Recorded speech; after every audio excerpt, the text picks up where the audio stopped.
So it's another beautiful Sunday morning. Any morning you open your eyes has the opportunity to be a beautiful morning. It's all in how you view it and the approach you make to it.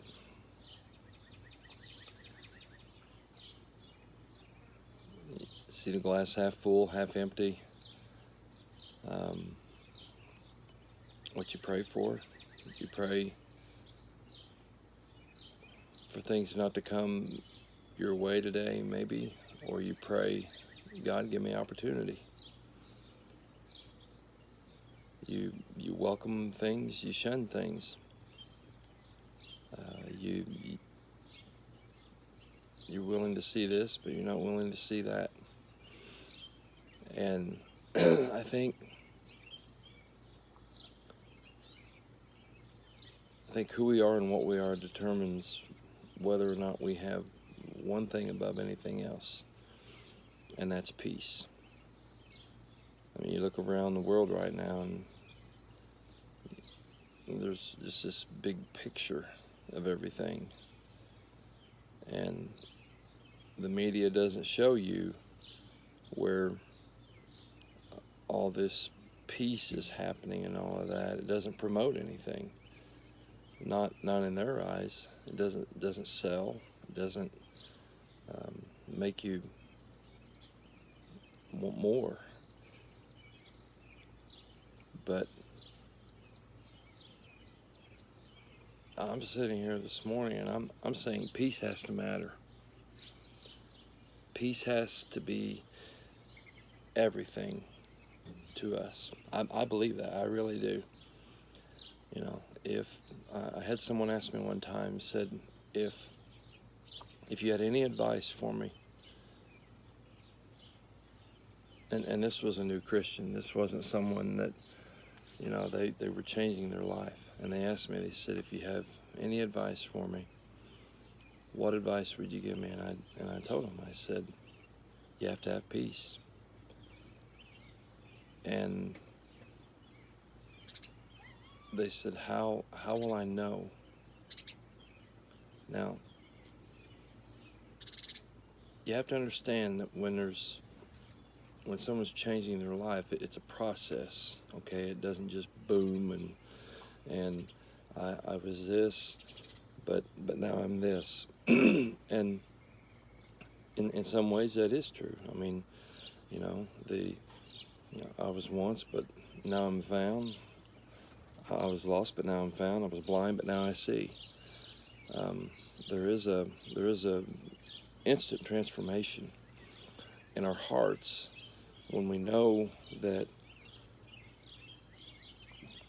the decision that we've made to open up, that He has come in to our hearts. I love hearing someone say, I can't explain it. I just can't explain it. I just know there's something different. And it's like all this weight is off of me, and I can't explain it, but I know what I feel. And the only thing I'm going to do in that moment is just encourage. Just listen, allow peace its place. Let that peace that He's working in you and bringing to your life, just let that happen. Because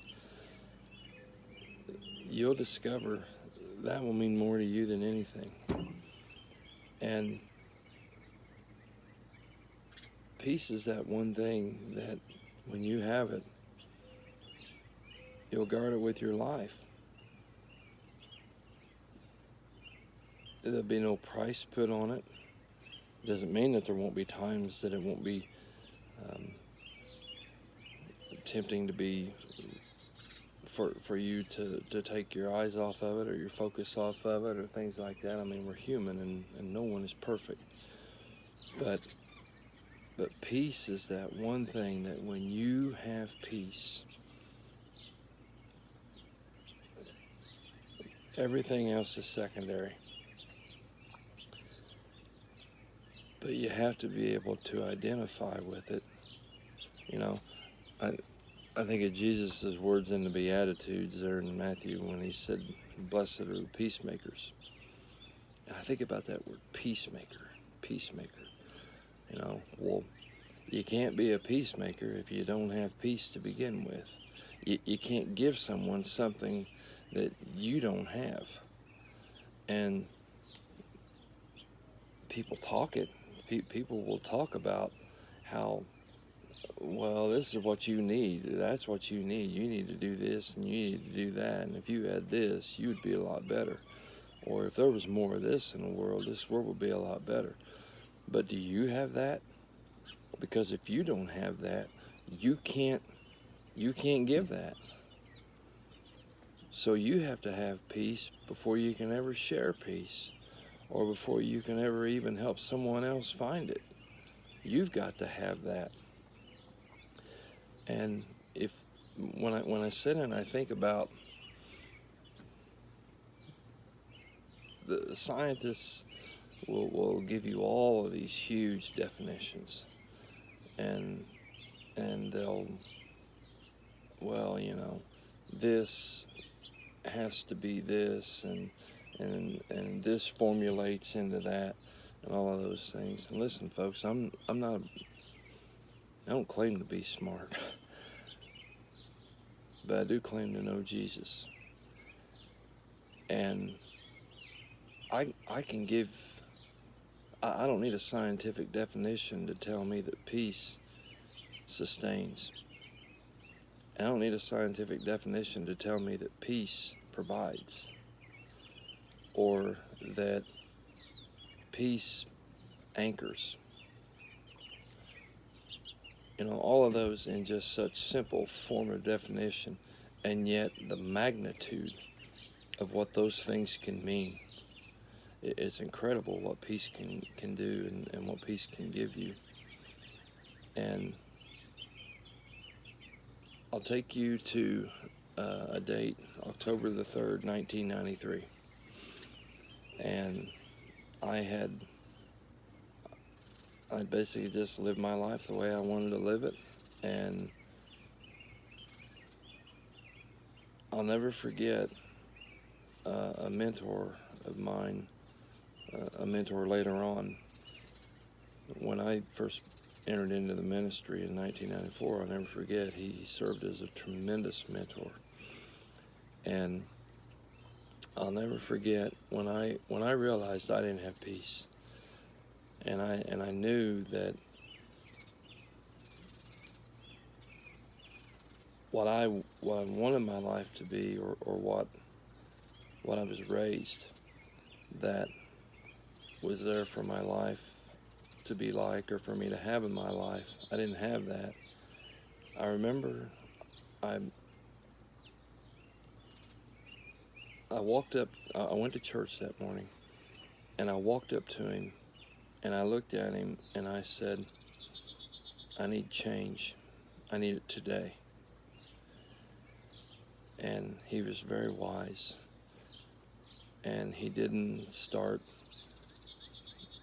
like trying to get out the lasso and lasso me in and all of this and everything, and tell me all of these steps that I had to take and all of this. He just looked at me and he said, okay.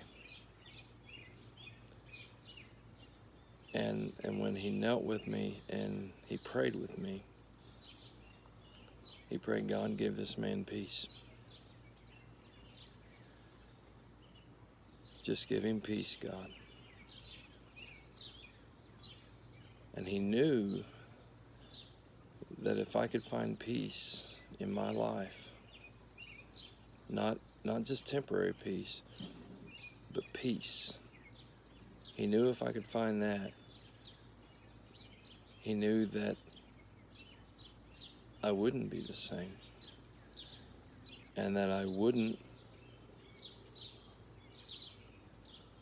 keep coming to him saying, hey, I need this.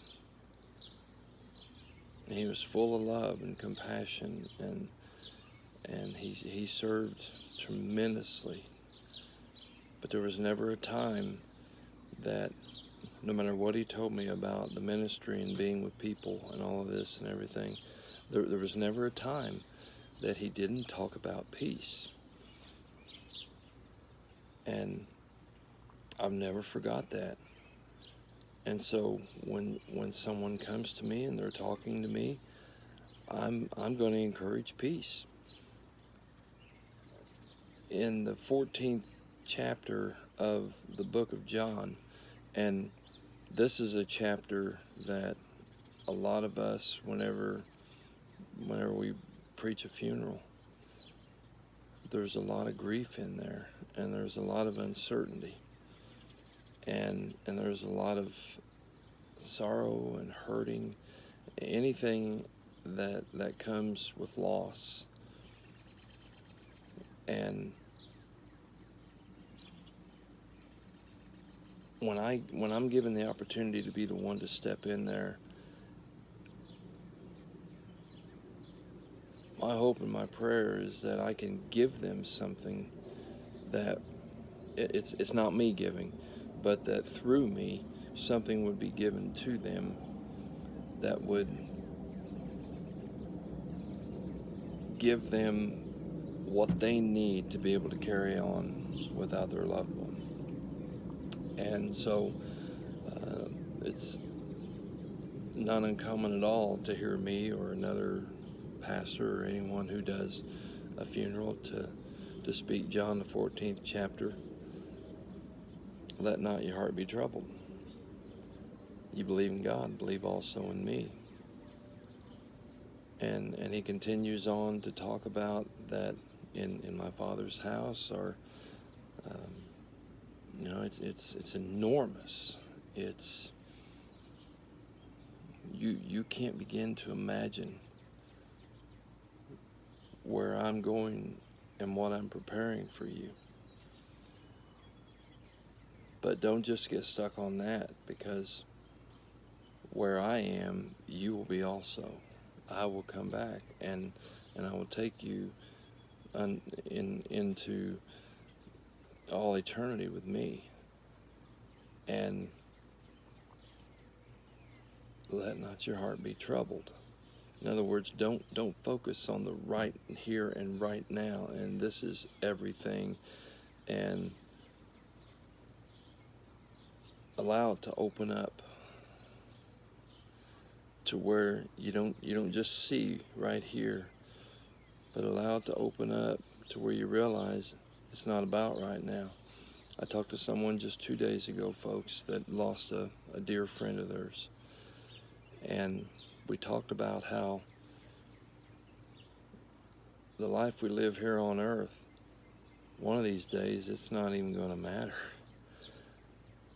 One of these days, and people who have left this earth and have found their home in an eternal heaven, where sickness that they fought here on earth and heartache and all the turmoil and everything, Paul said that the things that we're going through here on earth aren't even compared, that they're not even worthy to be compared to what awaits us once we've breathed our last here on this earth. They're not even worthy to be compared to the glory that awaits us. And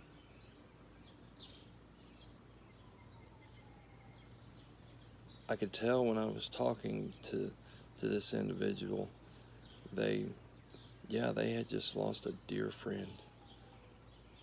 But you know what they did the night before they lost their friend?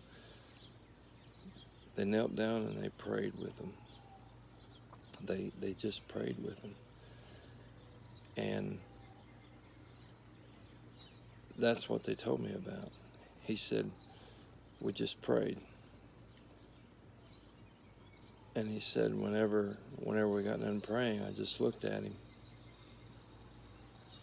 And he said, I don't have all the answers, but I can tell you this, you're going to be okay.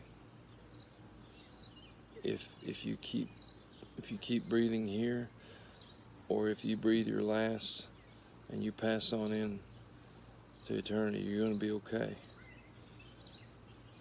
And that was peace speaking to peace. And there wasn't any need for anything else, because the individual who was about to breathe their last, they'd prayed for that peace. They'd made that decision, and they'd prayed for that peace. And when peace was speaking to peace, when there was those two, there nothing was between it. And that's beautiful, folks.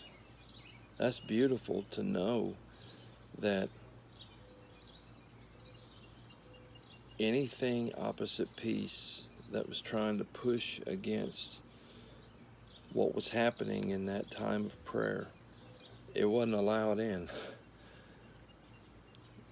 It didn't have any place there, because peace prevails if you allow it to. Peace prevails, and it's powerful. It's powerful because of the source that's providing it.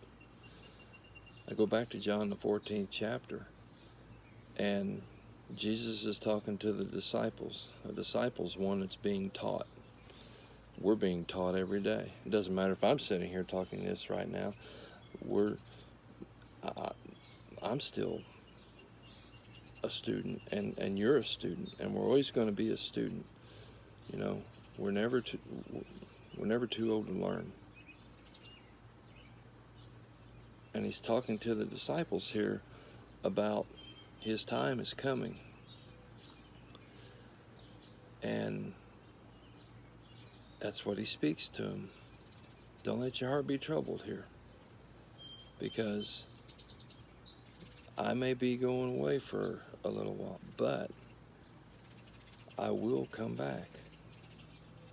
And when I come back, you're going to see what it's all about, and you're going to know what it's all about. Everything that I've spoken to you, everything that I've given to you out of love and compassion, and the patience that I've had with you, and all of these things, you're going to know that too. You're going to see it in fullness. And he comes to a point, I mean, the questions have went back and forth. How are we going to know how to get there? How are we going to know where to find you? How are we going to know? Because it's all brand new to them. But yet, he comes to a point, and he says, all this I have spoken while still with you. But the Advocate, the Holy Spirit, whom the Father will send in my name, will teach you all things, and will remind you of everything I have said to you. Now, it takes an opening up for that to happen. It's a constant, continual process. And then he says, peace I leave with you. My peace I give to you. I do not give to you as the world gives. That's key right there. When I'm preaching a message, the people will hear me say, folks, there's something here that this is key. If we have to get this, we need to hear this, and there's a key right here. He says, my peace I give to you. I do not give to you as the world gives. In other words, what I give, the world doesn't have the ability to give. And the way that I give it, there's no provider in any way whatsoever on earth who can give it the way that I can, because they don't have. It doesn't match mine. It's not my peace. It's a temporary peace. It could be viewed as peace. But if it's not my peace, then it's not lasting. It's not eternal. It's not sustaining. It's not solid. It's not It's not what comforts you when everything else around you is nothing but turmoil. My peace. Focus on that, folks. My peace I do not give to you as the world gives. Do not let your hearts be troubled, and do not be afraid. I think it goes without saying that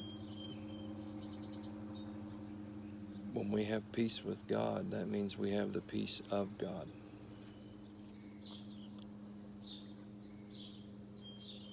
And I've sat in a lot of situations with a lot of people who were facing some very serious times.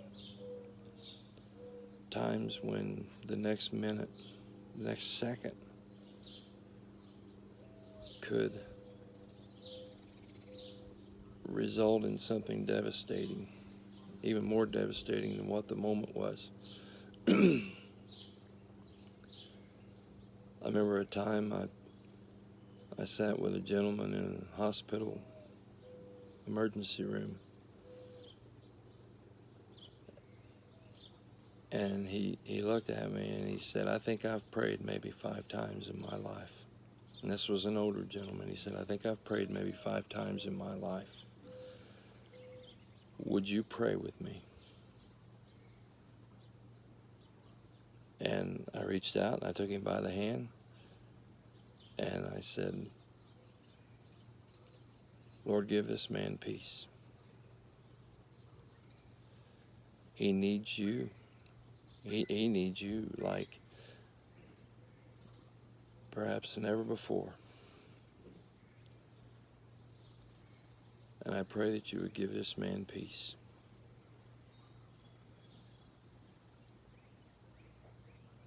Now, when I'm praying that, I'm also praying and hoping that there is an openness to the heart of the individual.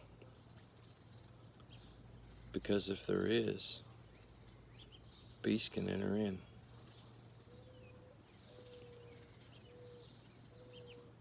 In Revelation 3, Jesus said, "I stand at the door and I knock. And if anyone opens the door and lets me in, I'm coming in. I won't think about coming in. I won't debate as to whether or not that's a good enough heart in a good enough position and all of these things, A meets B equals, everything." No. He says, if there's an open heart, if I have an open door, I'm coming in. I will come in. And the peace that I give you, you'll know it. It will be lasting. It will sustain. It will provide.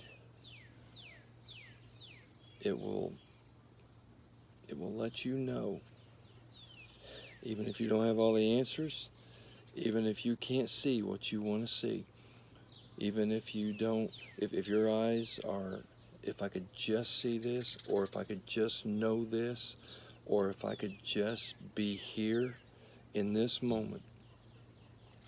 It doesn't mean that all of those things are, it means that regardless, I'll be okay. And I'm not all panicky and, folks, the absence of peace is the presence of fear.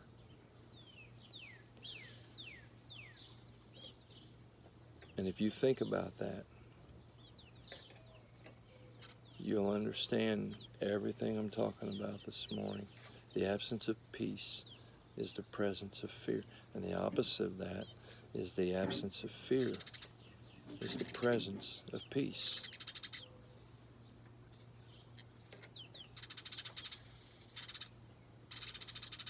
We don't have to have all the answers. We don't have to be able to see everything. We don't have to be standing in one particular spot before we can say, it's okay. I'm going to be okay. We speak it where we are. what we're in, knowing that we're not alone. The provider of the peace that fills our hearts is also the presence of the one who's right there with us.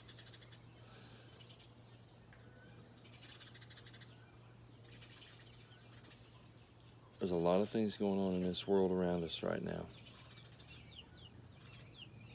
And it's heartbreaking. It is devastating. It's dark.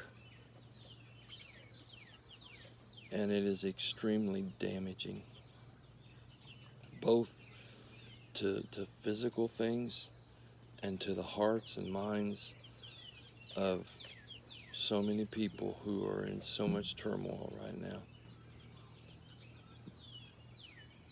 But I will say this, and you can challenge it all you want to.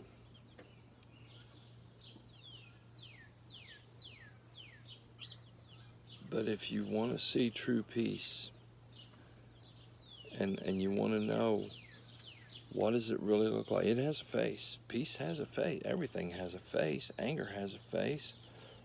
Heartache has a face. Sadness has a face. Joy has a face. Contentment has a face. You wanna see a picture of peace? Just look, and even in your own life. Look in your own life. Peace does not provoke anger and destruction and all of these things opposite what is viewed as good and needful and refreshing to the spirit. Peace doesn't provoke. Peace doesn't spread anger.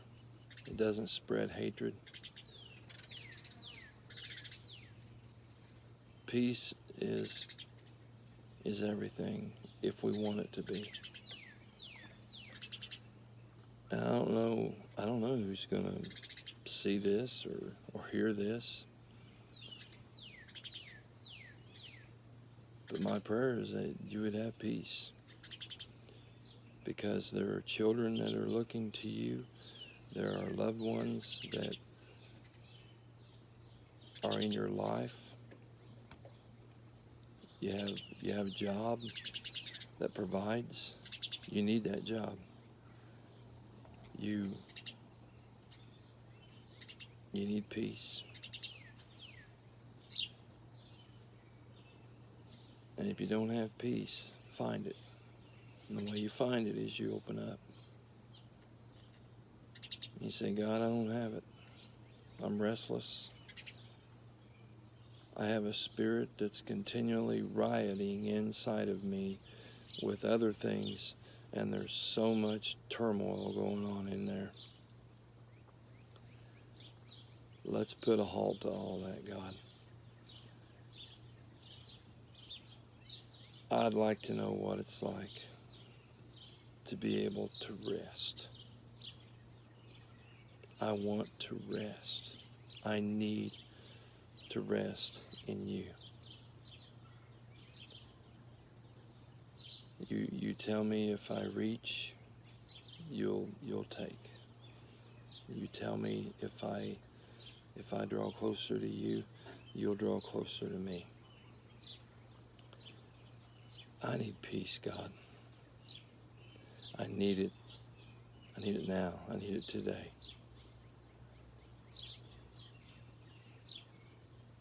This restlessness, this rioting, this everything where everything is just completely falling apart inside of me. The only place it leads me is right back to where I find myself every single time saying something needs to change in me. Because until something changes in me, nothing's ever going to change with me and around me.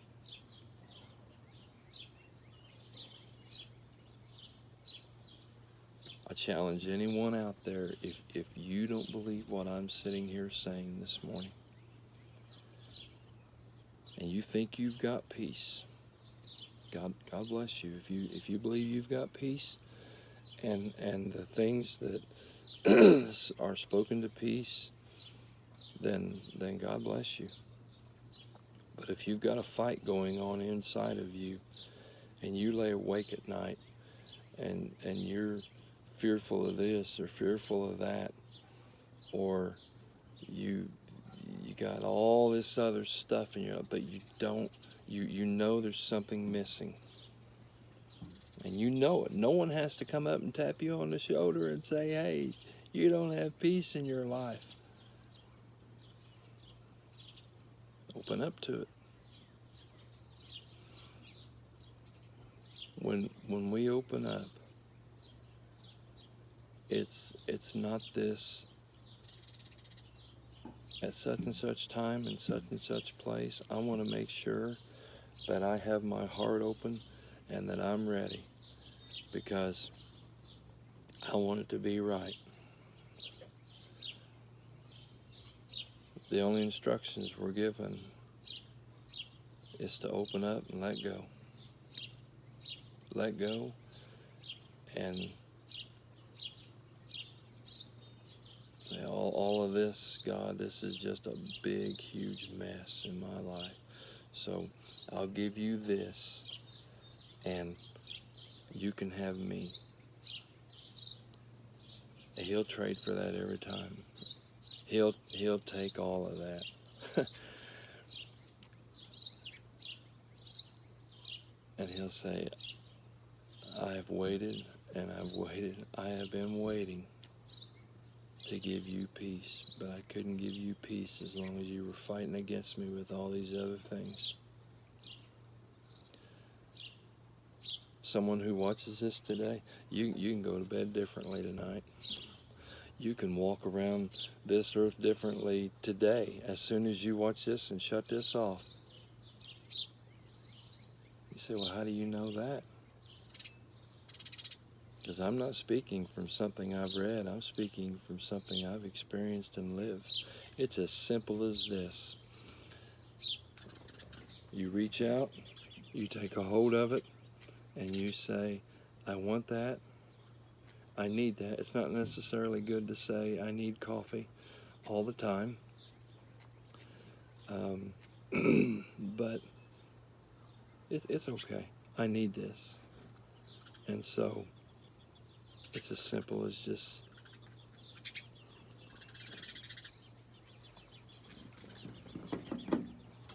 that's all there is to it. I knelt with someone at the altar one day who said, I don't know what to do. I'm here and I'm ready, but I don't know what to do. I said, just be open. That's all you have to do, just be open. And that person had a lot in their life. But that person today preaches the gospel. That person today has peace because they opened up to it. And I pray that you will too, that you do too. And then if you forget anything that I've said to you today, anything that's been whatever I went on about and maybe brought into it that didn't need to be brought into it, it's just me. It's how I am. But I encourage you with this. Find peace. The world's going to be the world. We're told in the Word of God what the world's going to be like. The world's going to be the world, folks. But that doesn't mean that we have to be worldly.